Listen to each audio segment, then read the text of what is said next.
pada tahun 2014 saya baru sunat,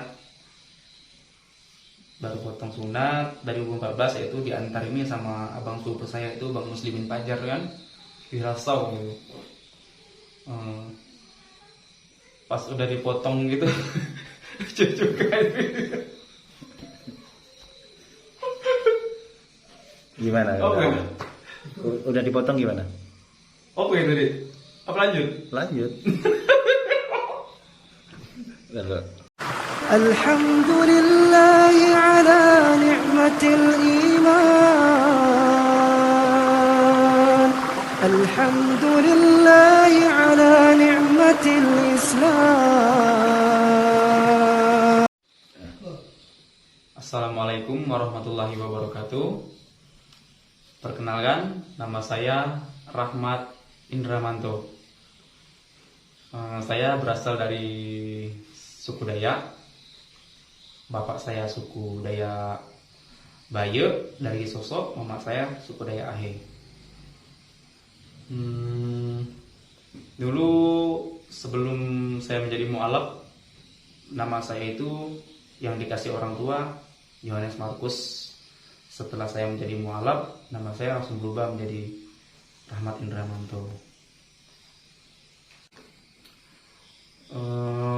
Saya menjadi mualaf itu waktu itu tahun 2000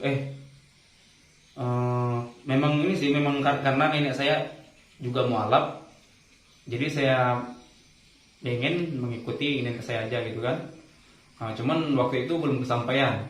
Pada tahun 2008 waktu itu waktu saya masih kerja di bagian penyeberangan di pelabuhan, saya pernah ngomong dengan seseorang yang bernama Mang Sodikin ya. Kalau di Pasir Putih sana itu orang kenal Mang Sodikin.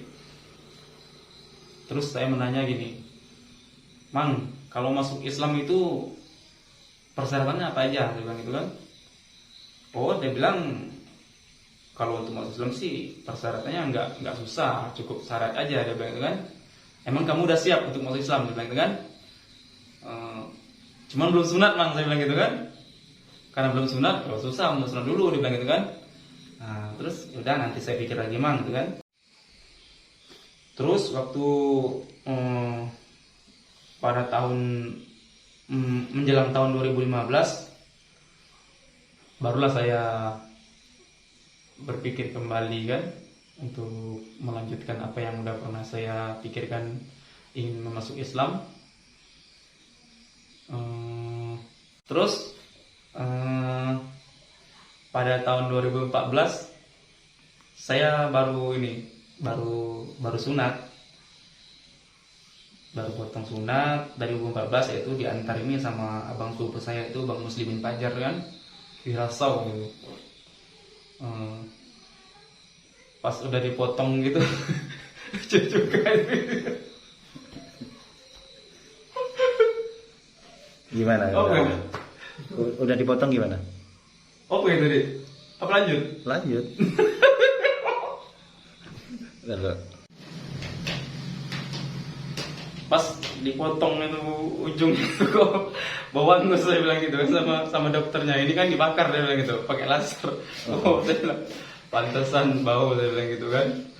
Ya udah, setelah itu habis sunat, selesai sunat, saya dengan abang sepupu itu lanjut pulang terus saya mau nyari sarung ini kan, mau belikan sarung. Mampirlah di warung ini, di toko sarung itu di pelabuhan baru Rasau itu kan, yang ada tepi sungai itu. Terus yang itu yang punya orang itu ibu-ibu. Nyari apa dek, dia bilang. Mau nyari sarung, Bu. Untuk apa? Untuk ini, untuk pakai habis sunat. Siapa yang sunat? Saya. Kok kaget ya? Loh, kok sunat kok pakai lepis, dia bilang kan. Emang enggak sakit. Jadi saya bilang ya, enggak serasa sih. Mungkin dah kena sebal ya, makanya nggak kerasa. Habis itu langsung kami pulang. Waktu itu umur berapa? Waktu itu saya umur 2014, sekarang 22, 21. Berapa ya? Lupa saya. Kalau sekarang umur saya itu sekarang udah jalan 33 sekarang umur saya. 33. Waktu sunat 2014. Setelah sampai kan kami di rumah, nyampe di rumah karena belum ada rasa sakit ini, saya ngambil gitar di rumah itu. Ngambil gitar, mainlah gejreng. Tahu-tahu kok terasa kok ini kok kayak basah gitu kan. Saya salah lihat, darahnya udah netes darahnya di lantai itu. Langsung saya nggak bisa lihat darah, langsung mau pingsan saya. Langsung mau tumbang disambut kena bapak saya itu kan. Waktu masih hidup bapak saya itu. Ya mungkin habis itulah lanjutkan seiring berjalannya waktu sampailah di tahun 2015 itu, kalau nggak salah saya itu bulan 4. Sebelum itu kan saya ini pas habis ini kan saya habis jalan dari Bemban waktu itu sama teman pulang ke rumah, istirahat kan, tidur. Terus bangun tidur tuh maghrib kok, habis maghrib kok tiba-tiba terbangun gitu loh, kok langsung pengen masuk Islam saya. Pas bangun tidur kan, langsung pengen masuk Islam, pikir, langsung saya telepon teman saya tuh si Ari, orang Pendamar itu. Saya telepon dia, Om, saya kan manggilnya Om kan, Om, bisa nggak antar saya gini ke tempat Pak Ustadz Saibani? Mau ngapain? Dia bilang kan, saya ini mau masuk Islam nih, gimana? Boleh nggak? Oh boleh, ayo ke rumah aja, dia bilang kan.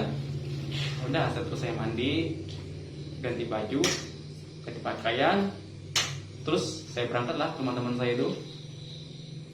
Nyampainya di rumah dia, nyantai sebentar, habis itu langsung diantar ke tempat Pak Ustadz Saibani.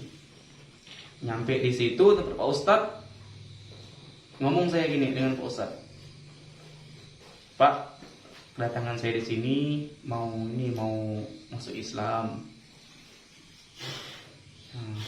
Jadi Pak Ustadz bilang begini kan, benar, serius kamu mau masuk Islam? Serius Pak, saya bilang gitu kan. Tapi dia nggak percaya kan, kaget dia kan. Sebentar jatuh terdiam gitu Pak Ustadz itu kan, termenung. Ya udah gini aja, kalau memang kamu memang benar-benar niat pengen masuk Islam, dibilang besok kamu datang lagi ke sini. Dia bilang gitu kan. Datang lagi ke sini, bawa saksi, dia bilang gitu kan. Biar besok langsung syahadat, langsung dimandikan gitu ya. Ya udah, habis itu saya langsung pamit pulang dengan Pak Ustadz. Besoknya saya datang lagi sama Bang Muslimin Fajar, terus paman saya sama istri Bang Muslimin Fajar itu bertiga. Udah. Nyampe di situ di rumah Pak Ustadz, langsung mandi dulu apa sholat dulu dah, lupa saya begitu. Pokoknya syahadat, terus saya dimandikan sama Pak Ustadz gitu. Tanya. Terus jumlah keluarga sampean berapa? Kalau keluarga adik-beradik ya. Adik-beradik itu saya kalau hidup semua itu 12. Kalau hidup semua.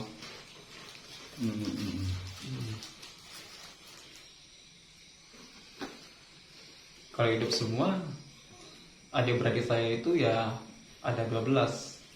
Cuman karena yang meninggalnya ada 5, jadi tinggal 7 gitu. Kalau bapak saya itu namanya, kalau di kampung di sana dulu namanya ini Jabar. Karena dia merantau di sini 32 tahun nggak pernah pulang. Padahal nggak jauh kan di Sosok. Udah di Sosok ya? Iya di Sosok, nggak jauh padahal. Sampai 32 tahun nggak pulang dia. Terus mamanya orang mana tuh? Mamanya orang asli sini. Dayak juga? Iya Dayak juga. Kalau bapak tuh Sosok tuh di pedalaman sana di Kampung Kobong gitu. Terus keluarganya yang menjadi mualaf ada berapa orang? Kalau keluarga yang menjadi mualaf itu saya ada 1 adik saya itu. Laki-laki atau perempuan? perempuan. Dia ikut suaminya di Ketapang dia.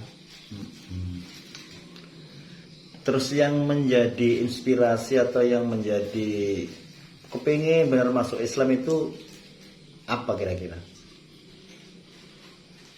Gimana ya? Mungkin karena pergaulan dulu.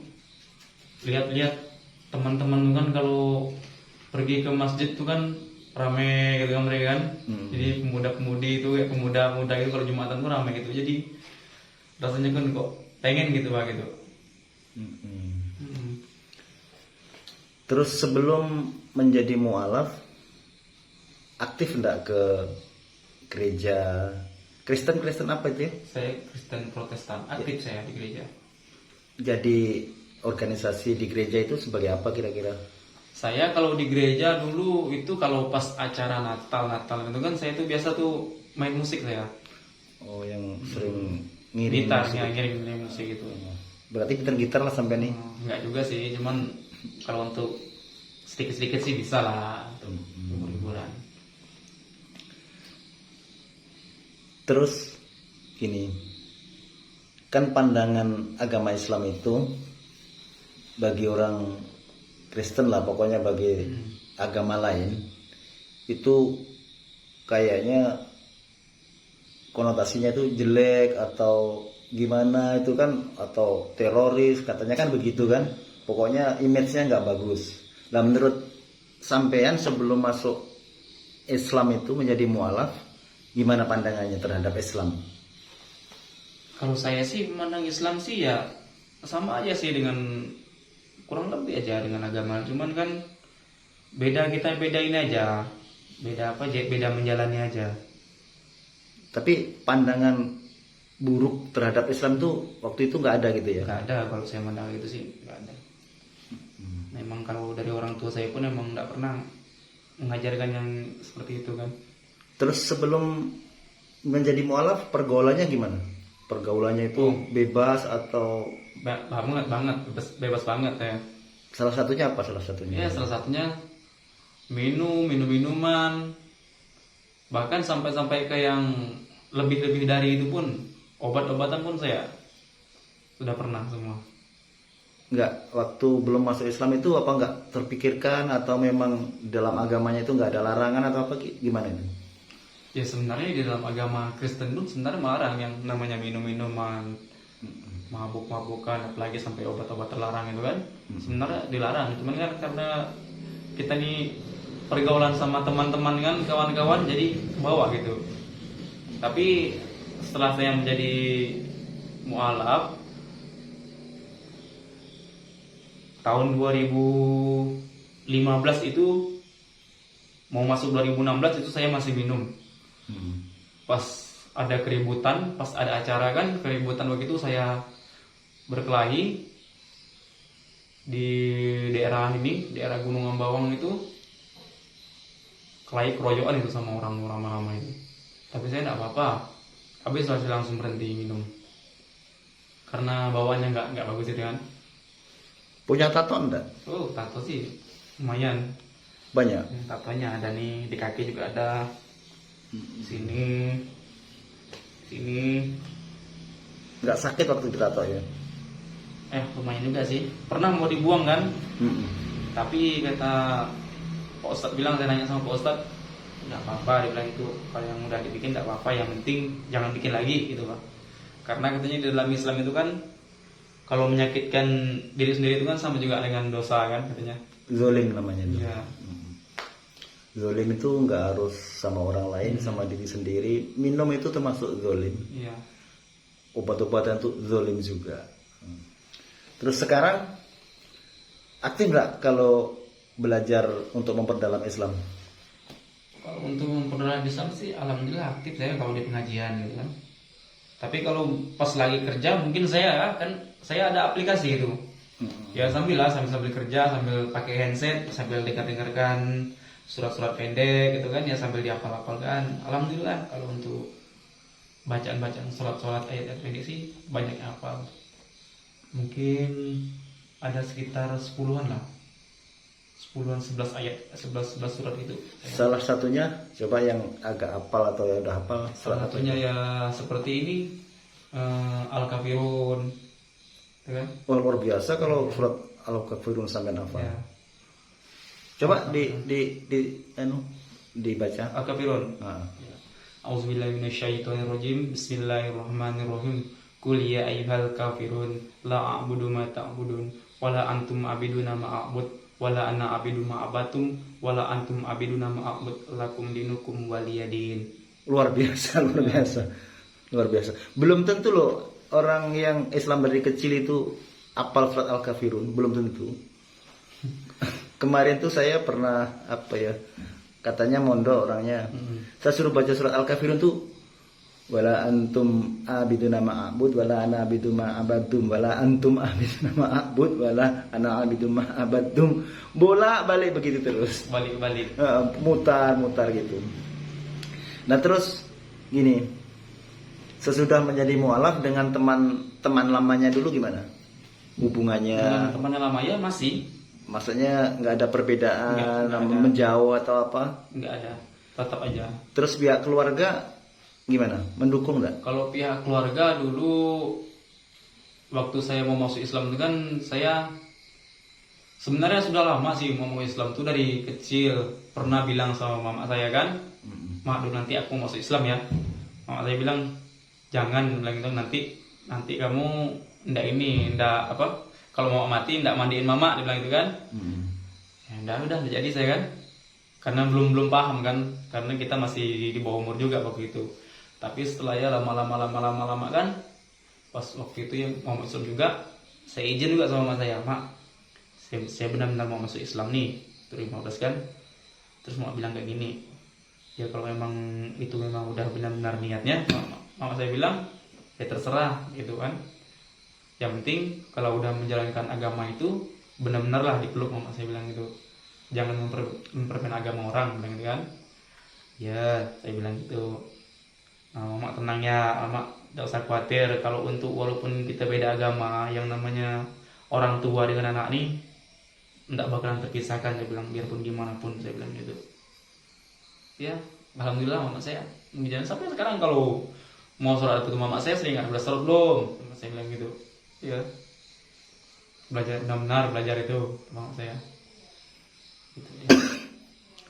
Masih hidup bapaknya juga ya? Bapak saya udah meninggal 2016 pas malam 1 suruh. Belum mualaf tuh ya? Udah mualaf saya. Bapaknya masih belum. Bapak saya masih. Mamanya sekarang masih belum juga ya? Belum.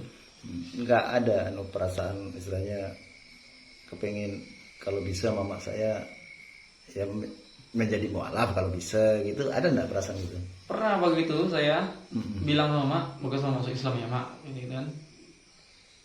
Terus mama saya bilang gini kan, mama ini udah terlanjur cinta sama bapak, dia kan nggak mungkin mengkhianati, dia bilang itu kan. Ya saya pun nggak bisa ngomong apa-apa lagi, udah kayak gitu. Jadi mama saya tuh ibarat tuh kayak gini, suatu saat bukannya menyumpah kan, kalau nanti dia udah nggak ada, jadi dia tuh nggak mau kuburan itu berpisah gitu kan. Jadi paling nggak tuh di samping gitu. Jadi kan kalau untuk makam Kristen sama Islam ini kan beda, pasti bisa jauh kan, gitu. Dia tuh nggak mau lihat. Udah umur berapa tahun mamanya sama sekarang tuh? Mama saya sekarang udah 56 tahun. Terus yang berarti tinggal 7 keluarganya tadi ya? Itu yang menjadi mualaf 1. Saya, terus adik saya. Yang perempuan itu ya? Yang perempuan. Terus abang-abangnya di sini masih? Abang saya nggak ada, kakak ikut suaminya di Sosok. Terus kalau belajar memperdalam agama Islam itu di mana? Dalam agama Islam tuh di pondok kami biasa. Di pondok mualaf tuh ya? Di pondok mualaf. Ada berapa jamaahnya di situ? Kalau di pondok mualaf itu jamaahnya sekitar 40-an lebih. Anggotanya. Diajar apa aja di situ tuh? Ya, diajar untuk ada yang fikih, ada yang pokoknya banyak lah. Pokoknya ajaran Ada ndak yang anak muda yang belum nikah atau gitu yang menjadi mualaf? Ada, barusan kemarin ada sepupu saya tuh. Itu adanya Bang Muslim Fajri Iya, ya? itu. Oke. Dia baru. Waktu itu pernah juga ada orang Dayak dari Ngapeng. Habis syahadat dia malam itu kan di surau. Habis itu nggak pernah datang lagi. Ya.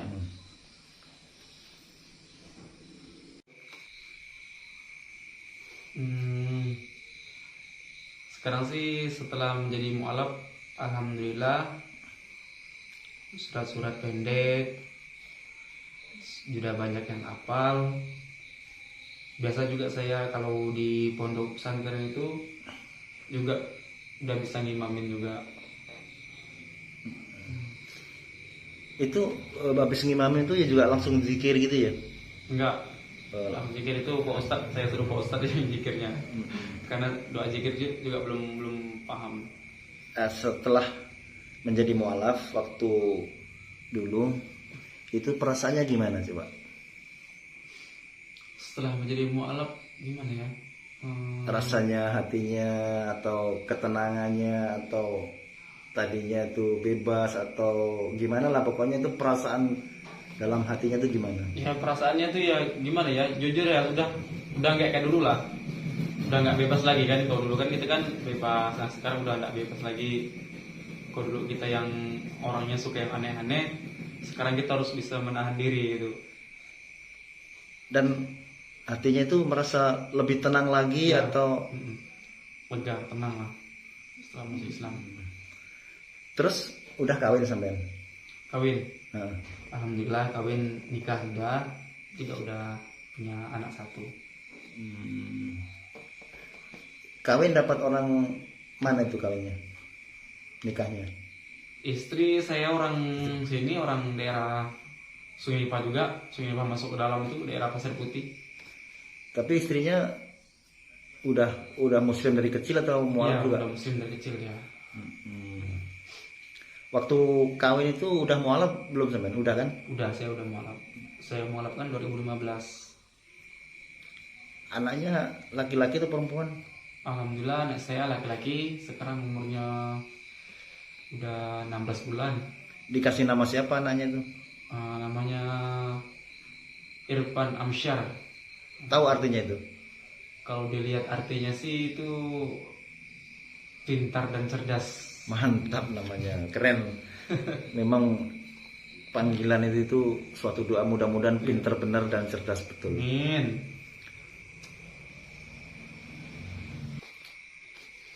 Sekarang kerjaannya apa sekarang sampean? Alhamdulillah sekarang saya kerjanya di pabrik PT Julung Group. Pabrik sawit itu ya? Iya, pabrik sawit. Udah lama kerja di situ? Menetap di pabrik saya dari 2016 pabrik sampai sekarang. Berangkat jam berapa, pulang jam berapa biasanya tuh? Kalau masuk pagi kita berangkat karena masuk absennya jam 7 kan nggak boleh telat kita di sana.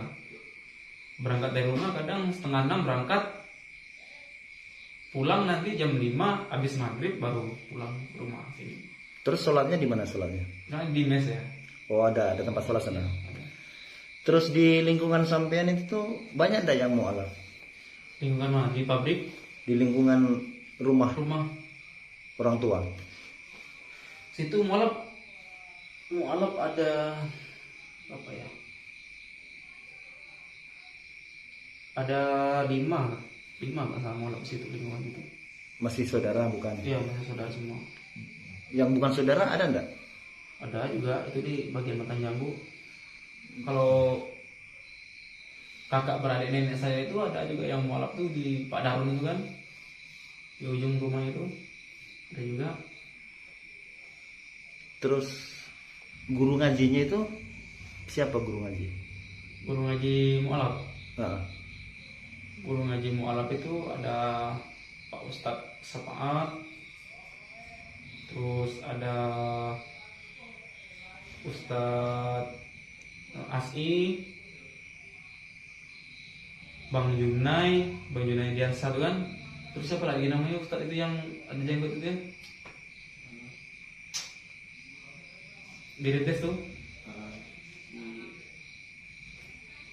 Satu yang Dibayar enggak ustaznya itu? Ah enggak ada tidak bayaran ya. Enggak ada bayaran gitu ya. Pondoknya udah jadi belum pondoknya tuh? Pondok ini masih belum selesai pondok kita.